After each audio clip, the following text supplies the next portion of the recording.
Yo, people, what's going on? You don't know, it's your boy Shade, straight out of Signal, and I'm just here to let you know that on Saturday, January 22nd, Signal is gonna be on dissecting Signal, dissecting the album controversy, dissecting our new upcoming project, The Buoy of Axe. This all goes down on TDNTV.net, Island Therapy, Facebook, and YouTube. Live with the crew, Signal Band, 7 p.m. Eastern Time, 8 p.m. Atlantic Standard Time, that's Dominican Time. So see you there. Shock them! Dissect, baby.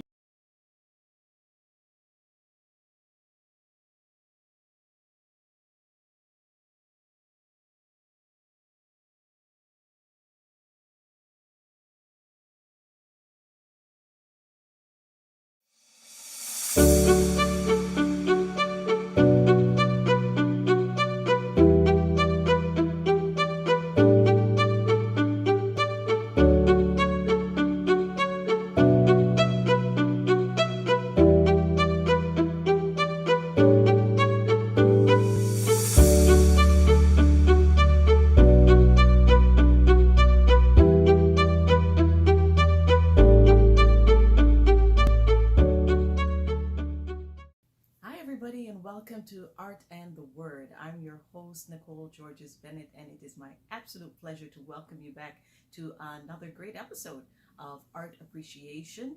My name, as I said, is Nicole, and my co-host today will be my daughter, Dominique, but she's not on right now because she's actually going to be doing all of the painting today. So we decided to kind of switch roles up a little bit. Usually when we collaborate, we try to paint together. But this time I'm going to give her her space and let her do her thing. And then in our next episode, I'll be taking up the reins and taking up the paintbrush and doing my piece as well. So it won't be what you see here. You might remember that we had gotten started on a sea painting. I think it was the last episode. So that's what we're going to be working on, an undersea painting. So because our topic of our painting is not necessarily one that is out of nature, despite the fact it's being under the sea, because we're going to add a sort of a mystical fantasy element to it. We're going to be doing a mermaid. So, of course, there are no mermaids in the Bible, but what I thought this does is it gives us an opportunity to reflect on the creative gifts that God gives to us and He blesses us with, which is, of course, the ability to use our imagination and to come up with things that are, maybe a bit outside of nature, but are still nevertheless things that we've been blessed to be able to create.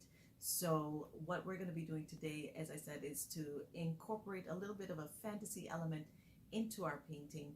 And it also gives us a chance to reflect on the many talents that God has blessed us with, the creativity, the imagination that He has blessed us with. So our devotional today is going to be on the blessings of the Lord, and which of course includes the talents that He has given to us. So our psalm reading is from Psalms 45. It says, "You have multiplied, O Lord my God, your wondrous deeds and your thoughts towards us. None can compare with you." I'm going to read that again. "You have multiplied, O Lord my God, your wondrous deeds and your thoughts towards us. None can compare with you." And that's Psalms 40 and 5. I start adding up your blessings to me, dear Lord, and I need a calculator. In fact, your goodness to me multiplies blessings times blessings. I thank you for every one of them, every smile from someone I love, every word we exchange, every breath I draw, and every beat of my heart, every color in the spectrum of an evening sky or a bird's plumage, the taste of my favorite food, the wetness of water on a sweltering day, and I thank you for all these things and more. And I want to add in, and I thank you for the ability to draw, the ability to paint, the ability to sing, to dance, and to express ourselves artistically, Lord. For who has known the mind of the Lord, or who has been His counselor? Oh, who has given a gift to him to receive a gift in return? Or who has given a gift to him to receive a gift in return? For from him, and through him, and to him are all things. To him be the glory forever and ever. Amen. And that last verse came to us from Romans chapter 11, 34 to 36. So as we dive into our fantasy painting, remember that although mermaids and nymphs and fairies and all of that sort of stuff are, of course, not based in reality, God has given us the freedom and the creativity to come up with new things on our own. And we are grateful to him for the opportunity to express ourselves creatively and artistically. And we pray that everything we do at the end would be to his glory. So I'm going to get out of the way now and let Dominique come over and take over the painting. She's not much of a chatter, so I'm going to have some nice music for you to listen to, and I do hope that you enjoy our session today.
Now I'm adding a little bit of highlight here.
Yo, people, what's going on? You don't know, it's your boy Shade, straight out of Signal, and I'm just here to let you know that on Saturday, January 22nd, Signal is gonna be on dissecting Signal, dissecting the album controversy, dissecting our new upcoming project, The Buoy of Axe.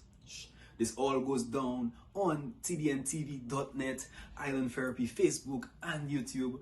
Live with the crew, Signal Band, 7 p.m. Eastern Time, 8 p.m. Atlantic Standard Time, that is Dominican Time. So see you there. Shock them, dissect, baby.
So we're rolling.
discussion for today. Thank you so much for joining us on Art and the Word. Dominique and I really hope that you enjoyed watching our mermaid come to life. As we start thinking about this new season, we want to try and branch out a little bit more and doing things that are a bit more creative and probably more on the craft side of things as well. So you'll see us doing more collages, probably some more things that involve crafting supplies versus just acrylic paint. So stay tuned for that. We've got a wonderful season coming up, and we pray that the word especially would influence you, impact you, and help you to have a wonderful day. Thanks, everybody. Take care.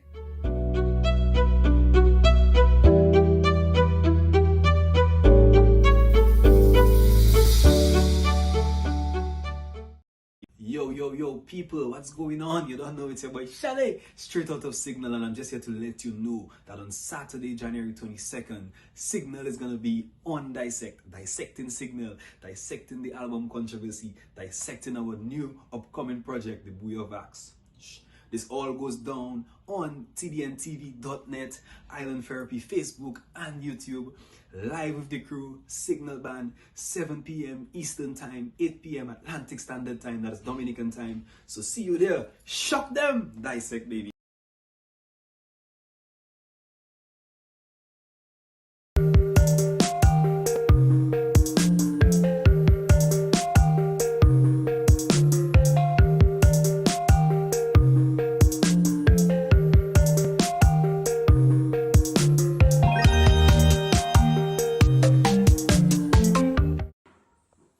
Greetings, everyone, and welcome to this program of the Whitey Kubuli Writers.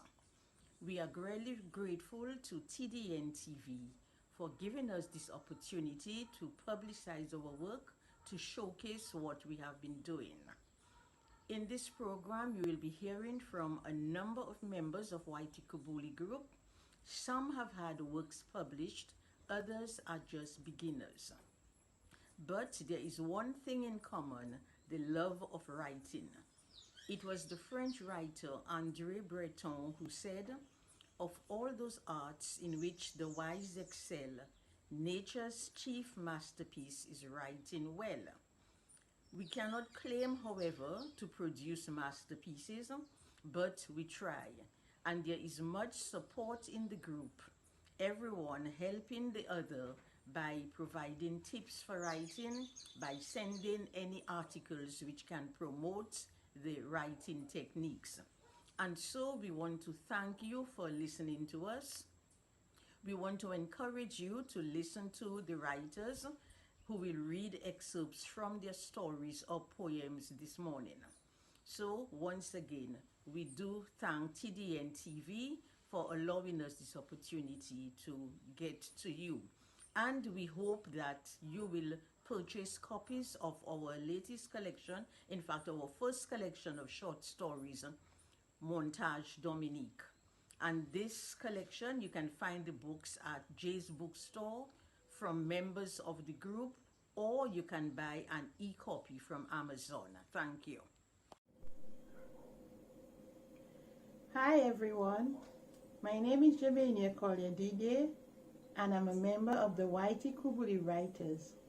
Last year, in the Independence Literary Competition, I won first place with my poem entitled "Do You Read Me?" in the English poetry section. Do you read me? Imagine I have stood here since 1906, a symbol of leisure, a symbol of peace, a place where minds are nurtured, where solutions are found, a place of information where learning abounds. Do you read me? In Andrew Carnegie's heart, I was conceived. Philanthropy played a part. A goal was achieved. Designed by Sir Heskiff Bell, I took shape and became a place where reading was fun, a place of public acclaim.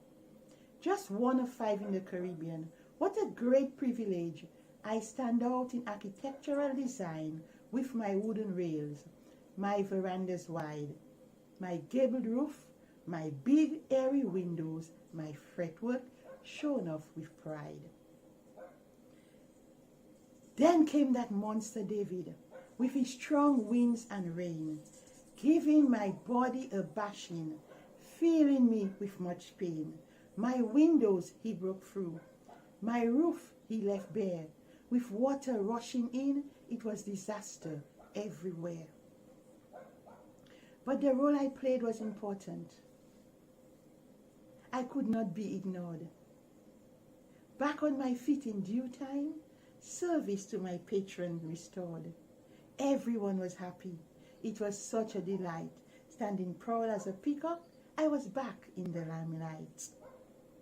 I had the monopoly until the internet came. Choiceless, I followed suit and got into the game. Computers were installed, technology had to be obeyed, but precious books on the shelf still a major part played. She then chose to make her landing, September 18th, 2017.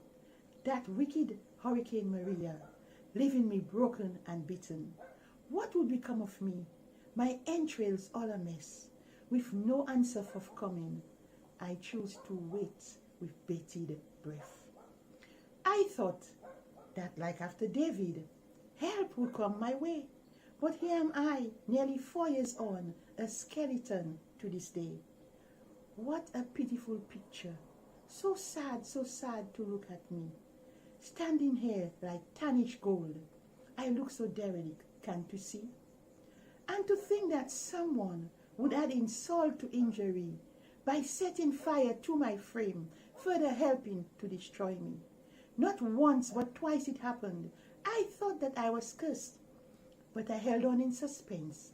Thank God it was not worse. Please, Dominica, here is my plea. I have done all I could with the resources given me. To many I have been good, helping countless patrons complete their needed task. I now need help in return. Is that too much to ask? I represent our heritage, which needs to be preserved for future generations, a legacy reserved. Do not allow them to thrash me, my beautiful frame to burn. Do not allow them to destroy me, my tradition to spurn. I cry out for mercy. I cry out for help. Do you read me? Do not leave me hopeless. Your petitions have strength. Save me, Carnegie's Free Library. Hello, my name is Kathy Casimir McLean. I'm a member of White Kabuli Writers Group. I wrote this poem, The Body of Memory, for our Emancipation celebrations of 2020.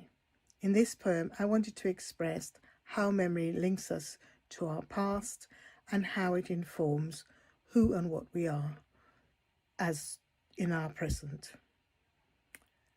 Memory steeps our skin, is our ancestral gift kept alive by the folklore of our lives, present, past, continuous. Lives with lost hopes, enduring terror in cramped cargo holds of stinking ships on an Atlantic crossing.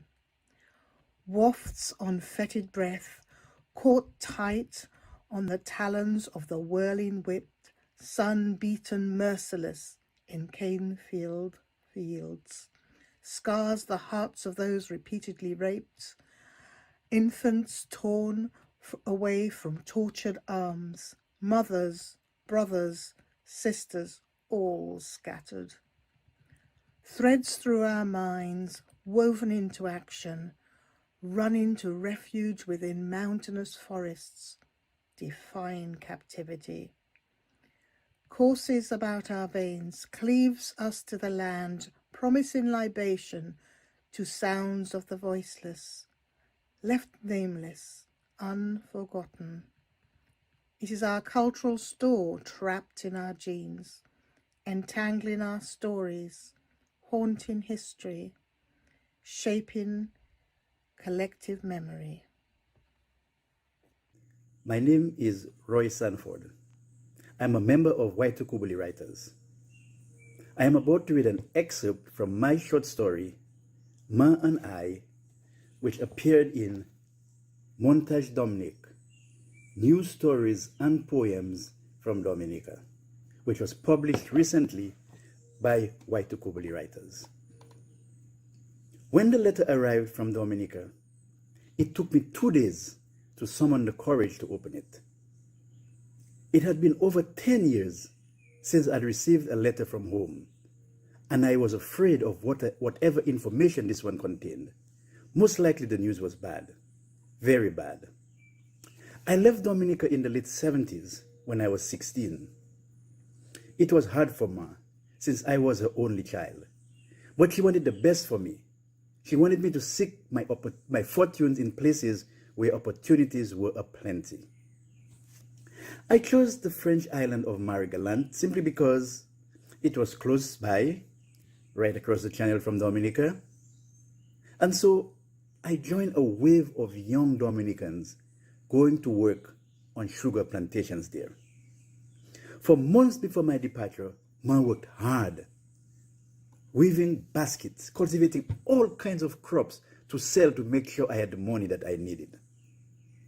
And so in the dead of night, I took a small boat loaded with other eager young men and slipped across the sea unseen to Marie-Galante. I was lucky. I got a job the next day on a big sugar plantation and settled down to work. The estate owner was impressed and soon placed me in charge of a group of men on the plantation. Those days were happy days. I wrote every week, and Ma responded in kind. I look forward to these correspondences because I missed her dearly. But soon, over time, my letter writing habits changed. I began writing once a month, then once every 6 months, finally once a year. Eventually, it stopped. And now, over 10 years later, I am receiving a letter from Dominica, and it was not in Ma's handwriting. For 2 days, I was afraid of the tiding it bore. So I hid the letter underneath the mattress and went along my normal duties, but I could not concentrate. I felt ashamed, guilty. I felt regret. Receipt of the letter had jerked into me the stark realization that I had abandoned my mother, the woman who had worked so hard to get me going in life. I remember once Ma told me that one day I would forget her, but she only laughed, and it was not out of amusement. So I was sweating profusely when I pulled the letter from underneath the mattress. It felt heavy. With trembling hands, I opened it carefully, as if afraid a slight mistake might affect its content. The letter was written by my niece Mavella, and it was over a month old. My heart sank. The news was indeed bad. Ma was gravely ill and had been asking for me.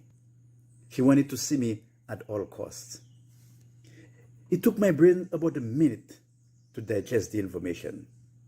I knew I had to get back to Dominica and fast, but that was going to be a daunting task. My Dominican passport had expired some years ago, and I had no French documents.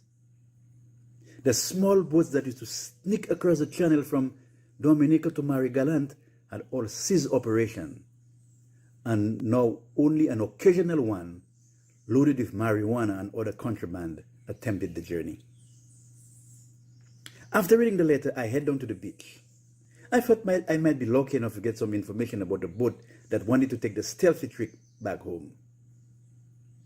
Across the sea, Dominica lay like a huge whale, and there was every urge in me to hurl myself into the water and swim across. A week later, I found the boat, and once again, in the dead of night, like I did so many years ago, I made my way across to the island where I was born. You can read the rest of the story in Montage Dominic, which is available at Amazon, on Amazon. Keywords, Waitukubuli Writers.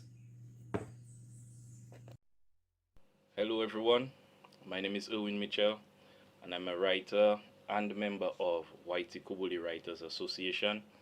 Today I'm reading a piece entitled My Smile, and this piece was published in our recently published anthology, Montage Dominic. My smile. So you've asked, why do I smile? When my troubles are stacked from seabed to sky, and try as I might, I can't seem to get by. When ideas and ambitions can't lift off or fly, should I give up or sit back and cry? When journeys I brave seem brilliant and bright, but the mission at hand is an unyielding fight. The friends that I see in this blessed night seem to weigh down and drag me in secretive night. I smile. The people I've helped in moments of need would tear off my head through self-driven greed. For my desires and fears no one cares or takes heed, but they gather to reap when I've planted a seed. That broken and tired I took time to sow, while the date of the harvest is all they need know. Protagonists greet me with a heartfelt hello, but the look in their eye is a death-striking blow. I smile. When colleagues and friends start rebelling bold, and family members freely prospect for gold, as if I've inherited some riches to hold, of these negative forces I've never been told. By the ones who taught me to care and to love, as they taught me the value of the Most High above. I thought life would be simple, I'd fit in like a glove, but trials and stress caused my mind to evolve, so I smile. Because I know of a comfort who is stronger than most, so I take all my trials to the heavenly host. The only true friend of whom I proudly boast, he has never neglected me from since we've been close. When life and its burdens bewilder my brain, and trials before me cause heart-wrenching pain, a simple goal seems to present a strain, and normal psyches are driven insane. I ease back and smile. The message I'm sending is easy to say. At times all you need is to kneel down and pray. I never allow tension to ruin my day. Instead, I let him lead, and in his footsteps I stay. When devil's disciples seek to shake down my style and toughen my journey, oh how long is the mile. I need only think, take a rest for a while. While the king takes the lead, I can sit back and smile. Thanks for listening.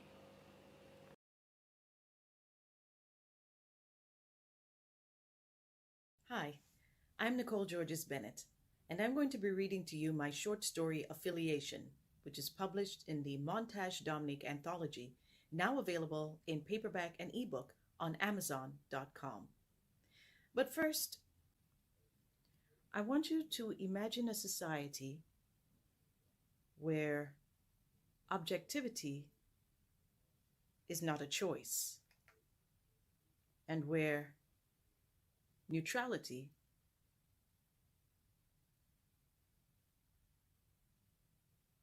is not an option.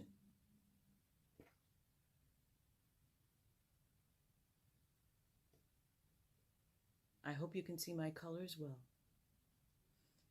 Affiliation. The interview was going so well, I made the mistake of allowing myself to hope.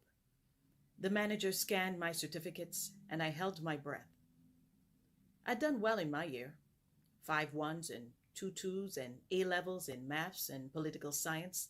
Plus, he didn't know me personally. He was from Antigua. There was still a chance. Well, young man, these look very promising. He smiled at me over his bifocals. I exhaled and gave a lopsided smile in return. I wiped the sweat off my palms onto my slacks. He scanned the questionnaire I'd been required to fill. And then he frowned. Dread began to twist my stomach. He looked at me quizzically.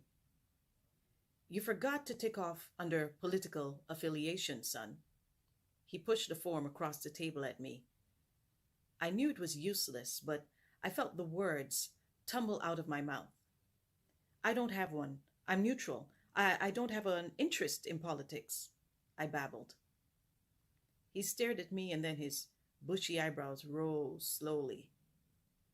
So you don't support the current administration? His tone became stern.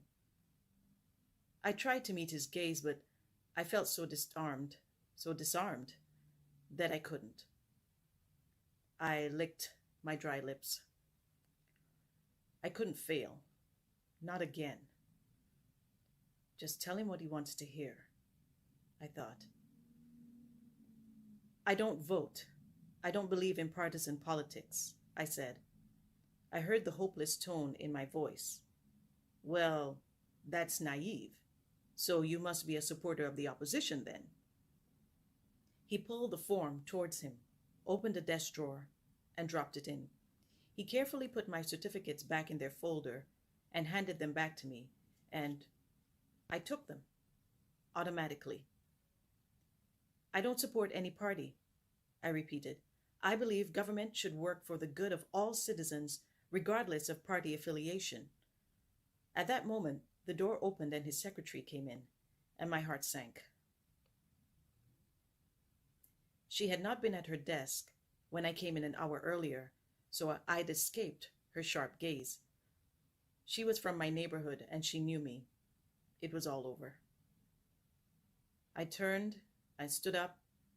I stuck my hand out stiffly to him. He glanced at it dubiously, and then he shook it. I turned and I saw the shock of recognition on the secretary's face. As I left, I closed the door, but not before I heard her scandalized whisper, "His head not good, you know. He was in the psychiatric unit after his father died." I walked quickly and wiped away hot tears from the corners of my eyes. I could have done that job blindfolded if he'd just given me a chance. I would have been the best employee he'd ever had. I caught the bus home and I stripped off. I had soaked through my dress shirt and jacket. I did my breathing exercises and I repeated my mantra. I am well. All is well. All shall be well. I could hear the whispering of voices at the edge of my consciousness trying to break through, so I built my mental wall, brick by brick. By the time I was finished, I was exhausted but proud. I had not let the voices win. My mother came home during her lunch hour, and we ate sandcoach with dumplings. She chewed methodically, but I could feel her eyes boring into my skull. "So you open your big mouth and you do get the job, not true?" She scraped her fork back and forth across her plate loudly. I glanced up and I saw her wipe her face with tissue, leaving wisps of white fluff in the creases of her eyes and in the folds of her neck. She got up and pulled my plate from me. I had been saving a dumpling, and I watched glumly as she popped the whole thing in her mouth. She dropped the dishes with a clatter in the sink. "All you have to say is I voting MPP or PPM. That's all you have to say. You're stubborn, just like your father." She said this from between clenched teeth. I watched her shoulders heave and I could hear the voices pressing against my mental wall. "I cannot do that, Mommy. Nobody should be forced to support a political party just to get basic human rights and necessities," I said. "Don't be calm. Be calm. Don't get angry. All is well. Boy, you are 23 years old. You don't have job. You don't have house. You don't even have a woman. You're crazy in your head and you need the expensive medicine. I cannot take all that burden." She rounded on me, holding a spoon and pointing it at me as her voice rose. "How you think you get in the little food we have? How you think you get money to go school in foreign? Huh? Your father with his big talk about democracy. His mouth never stopped running. And it's me that had to go to the minister and beg for them to send you to school.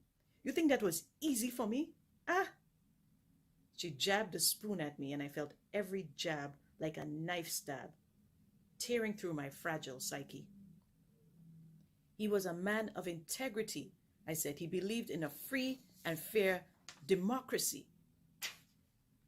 He died like a dog in his own vomit because no doctor would take him. And when he was so sick that last time, we sit in the ER in the hallway and those nurses walk up and down by us. Nobody to check us. The minute I say his name, the matron say his voter card show he doesn't vote and he not a true patriot.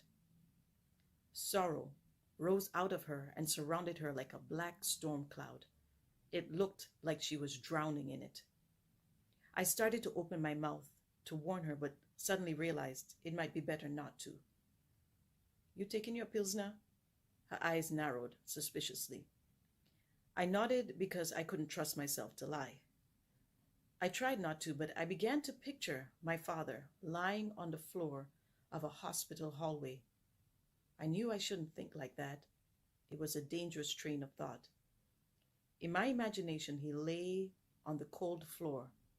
Was it tiled or hard concrete? Did he feel the cold seep into his fevered bones? I looked through his eyes at the stockinged feet and orthopedic shoes flashing by. Did he regret his obsession for equality?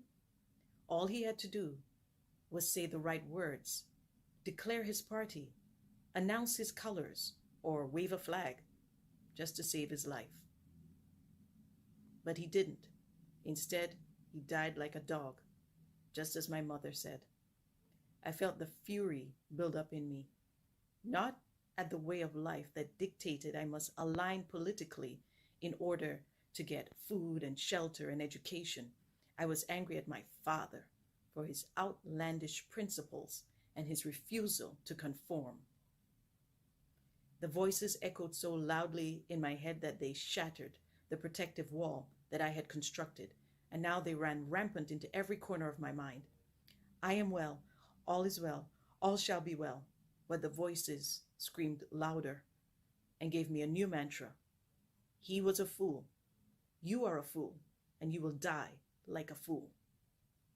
My mother, her head and torso the only things visible from the storm cloud only I could see, left the house to go back to work. I went to the sink and I started to wash up, but the gleam of the silver knives seduced me. I rinsed the soap off my shaking hands and I went to my room. I had 2 doses left in the bottle that my mother had begged from a nurse at the public clinic. Because of my father, she would never have clear access to the necessities of life. But because she attended a political party's campaign meetings, she managed to eke out a living as a public toilet cleaner. I, however, would never be so lucky. I had inherited my father's disease, a conscience that could never be compromised. Thank you for listening.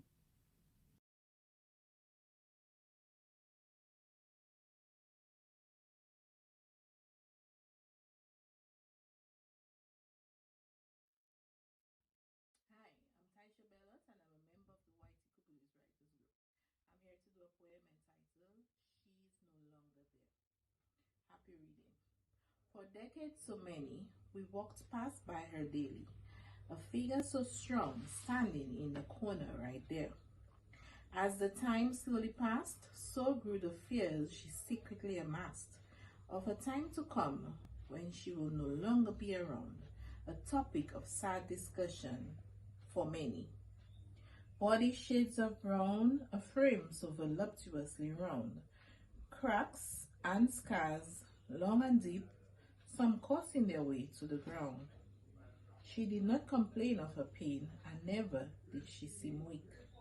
Skin coarse to the touch, layered her body throughout, but her inner beauty, oh, different shades, but just as pretty. She was bold, she was strong. Her rings of age she was so proud of. She weathered the storms 1 century long, sometimes beaten, at times battered, but never once had she fallen, and to her that was all that mattered. Seasonally, her arms gave freely of the sweet fruit that only she could bear, to many a passerby from the ground below, or those that swooped down from the tropical sky. Her mane whispered in the breeze, perhaps the many secrets of the Madame Jean Rees, who would have enjoyed her cooling shade or peered longingly at the juicy mangoes she made. In 2020 came the day when her leaves no longer would wither away, when her branches, men and boys, could no longer climb to pick of her fruit so sweet, so divine. The day she knew would come one day when she had to go, unable to stay. Thank you. Hello everyone, my name is Dorothy Levy and I'm going to read an excerpt from my short story entitled The Double Blessing at Christmas. And this story is in our anthology, Montage Dominique, New Stories and Poems from Dominica. I'm part of the Waitikupoli group of writers. The story opens with a woman on her way to the Christmas novena because she feels that she has been through a very rough patch and she feels much better now. After the Mass, she exchanged greetings with acquaintances and, armed with an umbrella, left the church for the walk home. She took pleasure in the signs of Christmas preparations all around. The primary school was already closed, so some children were gathered under a tree, shelling pigeon peas for their parents. The occasional squeals she heard from them indicated they had found worms in the shells. Others were peeling sorrel. She had taken part in all those activities as a child, had joined in the exaggerated squeals when she saw a worm wriggling its way out of a pigeon pea or the shell. She noticed a table under a tree on an empty lot and knew that the meat from the animals killed would be sold there. Sounds of Christmas carols were heard from houses, most of which were already decorated with wreaths, garlands, and other festive items. There were Christmas trees on some porches. Once she arrived home, however, a feeling of sadness overwhelmed her, and she had to sit while she fought it off. What was it the counselor in the hospital had told her? Each year, Mrs. Osmond, as December 23rd approaches, you may experience the pain, but you must not let it overpower you. You must forgive yourself. She entered her son's room. It was almost 8 years since Bruce had left, or rather, 8 years since she had screamed and shouted at him to get out of her house and life because she thought she was raising a man and he obviously was not one. The room was as he had left it. His pictures of Juice WRLD, Kodak Black, and Tupac, though faded, were still on the wall. To Isabella, it was a sanctuary, but it was also a confessional area. She sat on Bruce's bed, and memories came flooding back. Her husband's abandonment when her son was 12 was the first major disruption in what had seemed their normal lives. Timothy, her husband, had given no indication that he was unhappy, that he was different. Though he had moved with his partner to another village, rumors spread quickly on a small island. She had tried her best to ignore the shame and embarrassment. Perhaps she had focused too much on her son, reminding him he was the man of the house, her protector. Did Bruce already exhibit certain signs which she had missed? The counselor assigned to her at the hospital had told her, any parent who goes searching the room of an 18-year-old must be prepared for anything found. She had been far from prepared that morning, 8 years ago, when she entered her son's room while he was at a football game. She had gone to see if he had borrowed a pair of scissors which she kept in her room, but curiosity got the better of her and she decided to search through his dresser drawers. The sheet of paper with the typed words found in the top drawer of his dressing table under some t-shirts was obviously part of a letter, but the rest of the letter was missing. She had taken up the sheet, had read and reread with anger mounting. He had come upon her while she was holding the paper. It was as though her anger at his father, even after all the years, and the shock she felt came to boiling point in her head and exploded. Isn't it enough that your father left us and went to live with someone young enough to be his son? So, you are like your father? You are no son of mine. Get out, leave, she had shouted. She was 52 at the time, and she worked at the treasury in the second town. She had moved there with Bruce after her husband had left her. Though 8 long years had passed, she remembered clearly the day after the incident. She could not get out of bed and had kept replaying the scene with Bruce. The counselor had tried to help her at the hospital, had even instilled some doubt in her mind when he asked, "Are you sure the feelings expressed on the paper were those of your son?" "I read the words," Isabella had replied. Bruce wrote that he could no longer live a lie. It was there on paper. He wrote of the daily conflict which would kill him if he did not accept who and what he was. I was mother and father to him after his father left us. He was aware of how I juggled work hours to attend PTA meetings, to be at home with him. Imagine how it hurts to read that he had to escape to liberate himself. I feel I have failed as a mother. During her stay at the hospital, she had sessions every other day with the counselor.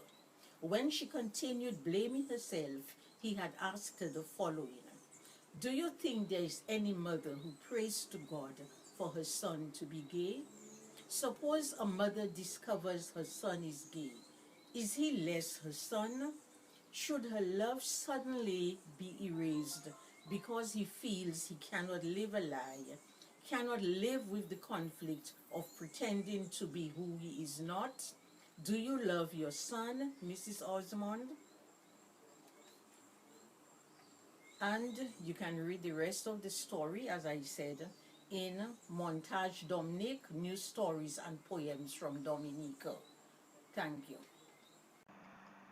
Hello, my name is Gwyneth Whitford. I'm a member of Waitukubuli Writers. My poem is titled Nature Island Night Show. The harsh metallic glare of a steamy afternoon suddenly fades as the sun drops into the sea. In its place, cool blues, fiery oranges, and bold reds are followed by silvery silhouettes and passing shadows. This shimmering curtain, in the shade of dusk, quickly falls at 15 degrees north and is upstaged by peeps, croaks, and hoots from nocturnal creatures whose time has come, as they are part of the night show with its breathtaking backdrop of celestial orbs, sparkling stars, and a captivating moon that invites spectators to abandon cares and cherish every moment while savoring the splendor of a nature island night. Thank you.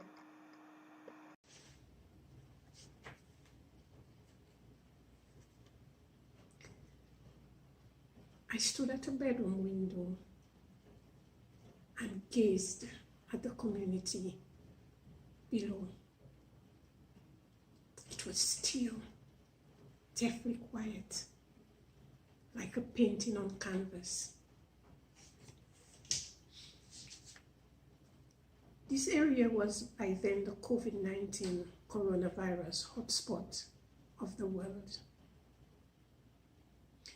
These times were not only sad and lonely, but they were also the most revealing, healing, inspiring days for me.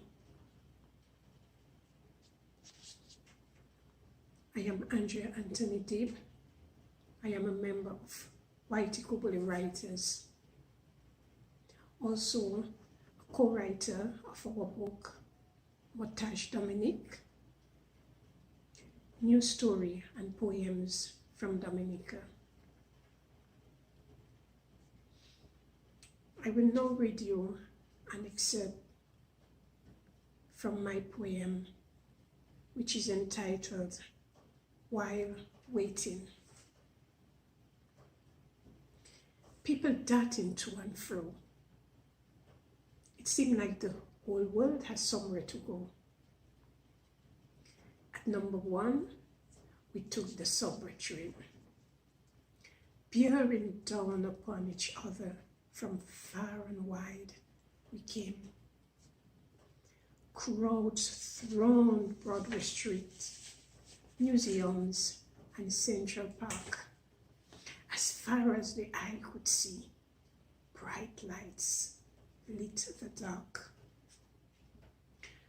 Brooklyn Bridge overrun with photographers, with cameras held high. Tourists, civilians, merrymakers. Onward and around in ignorant bliss, not aware that in Asia, something's amiss.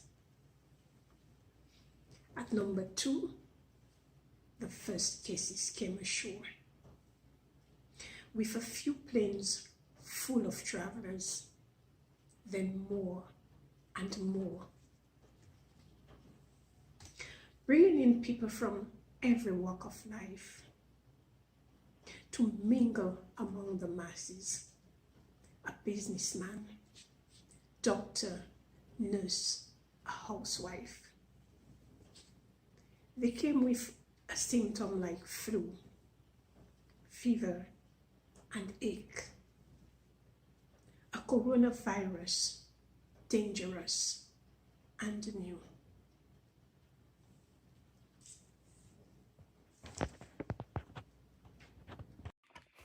Hello, I'm Kathy McLean. I'm a member of the Waitakabuli Writers, and I would like to read you an extract from my story Auntie Bo. The story is set in the past, in the late 1920s, and is narrated from the point of view of a young man. I first noticed her one afternoon. The Bois Carib was in full bloom as she walked through the botanic gardens with her companions. I was sitting in the shade of the broad-branched banyan tree reading Great Expectations. Except for the bird song and the thud of fruit falling from the nearby cannonball tree, it was a dreamy, peaceful afternoon. The sound of laughter and high girlish voices drew me away from Pip's agonizing about Astella. I looked up and saw a group of 3 young women talking animatedly. I knew that they must be from one of the Roseau Creole families.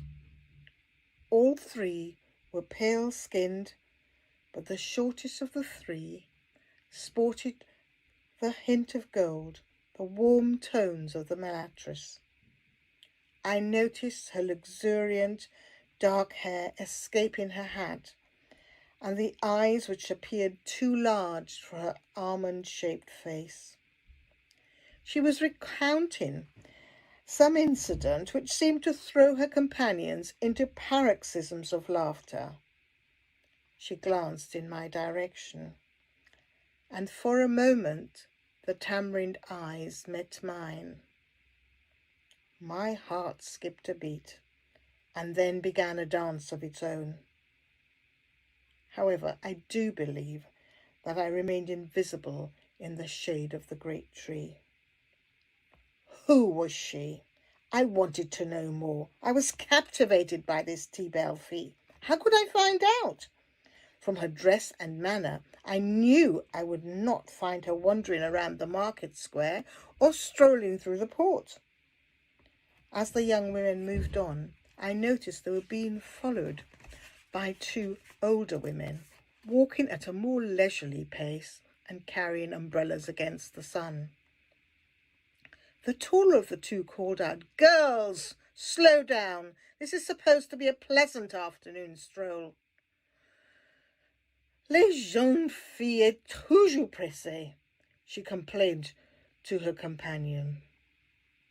"Eh bien, you'd think they were carrying an urgent message," replied the other. I smiled at the impatience of age and youth. Luckily, I knew the older women. They were the Gillet sisters, chaperoning their nieces, which was good and bad. Good because I would be able to track her down, but bad because it was well known that Mademoiselle Marie-Claire and Mademoiselle Juliette, the chaperones, were snobs who did not believe in the mixing of races or classes. They took great pride in their French heritage, their soft silken tresses and pale skin. I had heard they were horrified when their brother Jean had fallen for une femme nègre.